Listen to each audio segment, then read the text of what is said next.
pitch.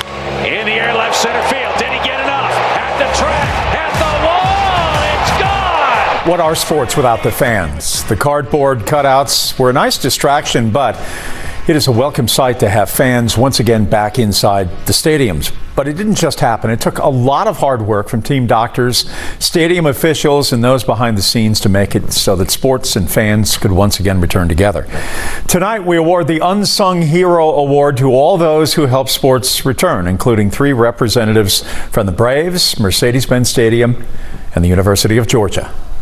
The Unsung Hero Award, sponsored by the Arthur M. Blank Family Foundation. We were working pretty much around the clock. It was a 108-page memo, kind of digest it and put it into action. Vaccination site, we were open every single day, and we knew this was not a race, this was going to be a marathon. Every decision we're making is a safety and health and well-being. It was an interesting time. It was definitely challenging, but we learned a lot from it too. Initially, there were some cardiac concerns, so working through those, but to take a critical look with the Department of Health and change our meeting areas, change the way we fed, change the way we hydrated. So it's really made us take a critical look at our operations overall. So we put together a 14-person task force, which was a really interesting group. We had public health officers, we had team physicians, we had athletic trainers. And the nice thing about it, everybody's looking through different lenses. As time went on and we gained more information, we could make more sound decisions. If you look, many times the SEC was the last conference to make a decision. But we wanted to make sure we made that decision with good information.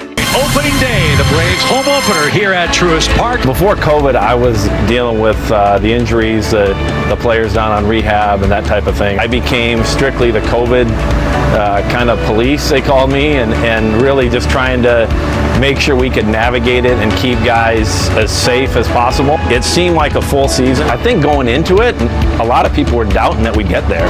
There was a lot of sleepless nights early on, and the tests early on were coming back at 2, 3, 4 in the morning, trying to decipher the tests, what the results meant. Our team bought in really early to the vaccines. We've been able to do good so far. There's a lot of excitement about the grand opening of the mass vaccination site here at Mercedes-Benz Stadium. We started in late summer of 2020 of how we could be a part of the vaccination process. We knew the buildings would be very quiet until late March or April, so there's this 4-month window, and talked with Fulton County and said, hey, can we be one of those points of distribution or a pod?